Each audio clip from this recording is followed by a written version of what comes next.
In this video tutorial, we'll discuss replicating data between two Buffalo TeraStation NAS devices on the same LAN.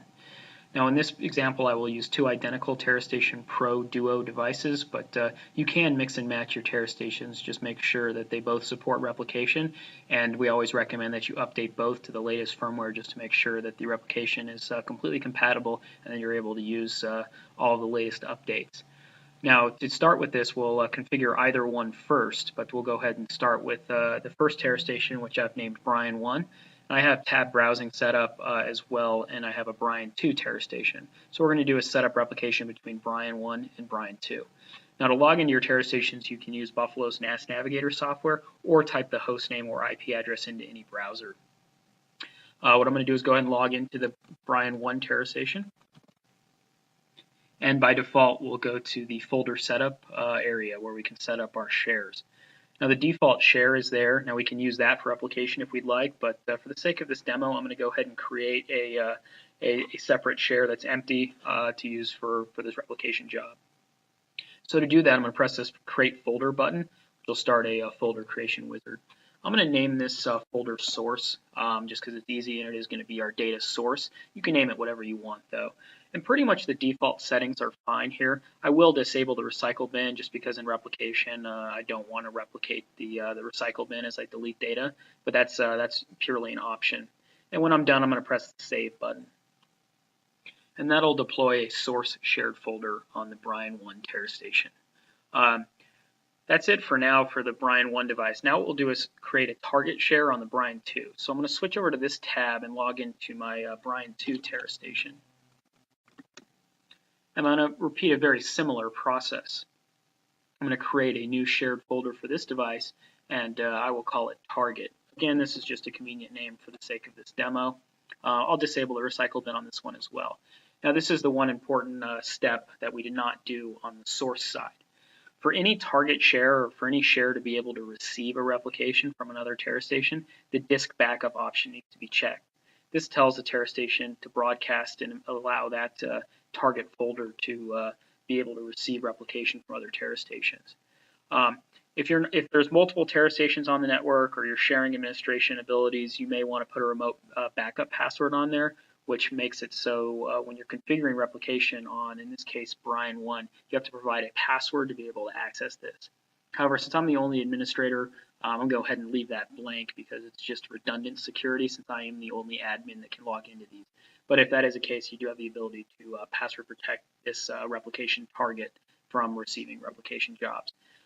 Also, as I didn't mention on the Brian 1, you can go ahead and configure access restrictions. The replication will run underneath that all at a lower level process. So your users, you can still use access restriction and replicate. But for the sake of this demo, we will not use access restrictions.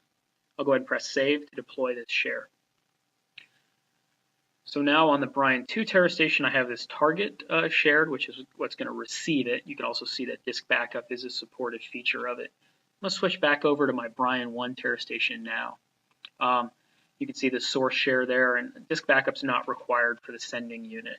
It's also worth noting that the way Buffalo's TeraStation replication works is it's a very push-based methodology. So you want to use the TeraStation and configure a replication job where you're pushing from that local device to a remote target.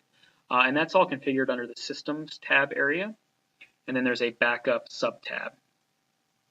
Now in the Backup sub-tab, there's two basic types of backup. There's the scheduled type of backup, which is configured under Backup Job Setup. So this would be a nightly or a weekly backup job. And, you can compress it and you can do a lot of advanced things, sort of like configured similarly to a tape backup type backup profile.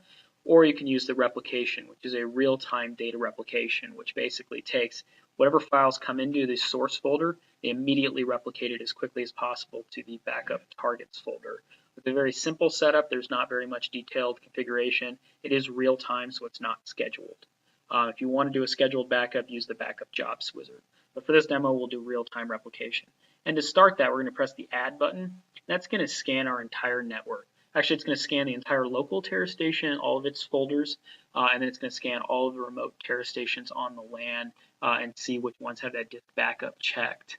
If I do need to type a password in to include that, that's done in this search for backup destination by password area. Now, depending on how many TeraStations you have on your network, this scan can take up to a minute or so. When it's done, the loading will disappear and we can actually click on these pull-down menus.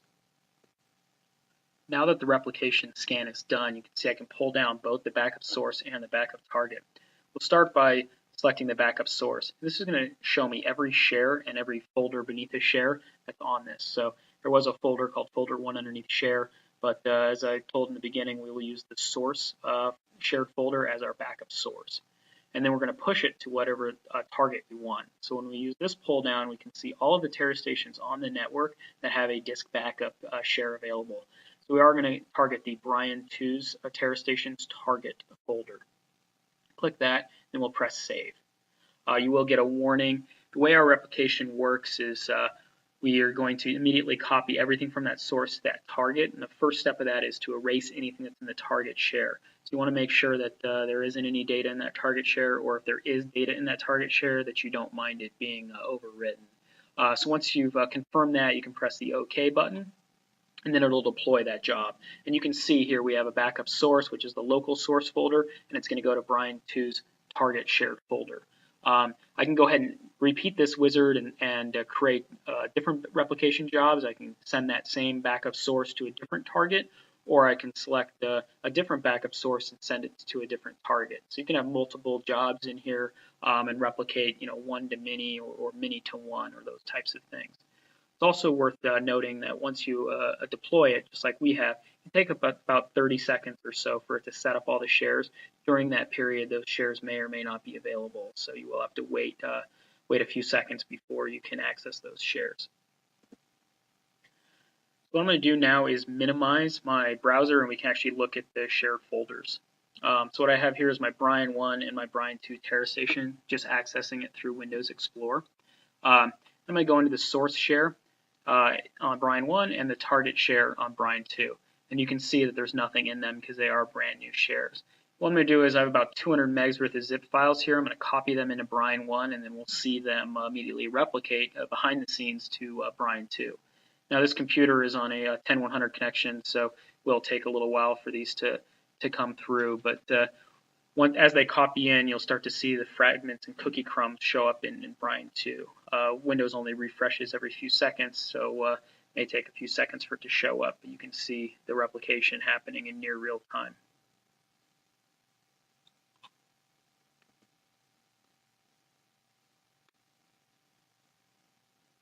So now the 200 megs are over in Brian 1, and you can see the files coming in.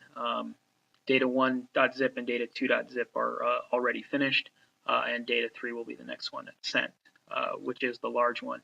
You can see its cookie crumbs coming in, and there you have it. I just replicated 200 megs in real time. This is synchronous replication, so now if I were to delete or modify the name of this data1, I'm going to go ahead and press the delete key. It will delete it from Brian 2. So you have a real-time snapshot of what's going on. And you can again do this to multiple different devices. Similarly, you can create a new folder, and that new folder will also show up in the target shared folder area. And that pretty much concludes how to set up replication. Please stay tuned for the next video where we will replicate to a TeraStation that is over the internet and not on the same LAN. Thank you for watching this video tutorial.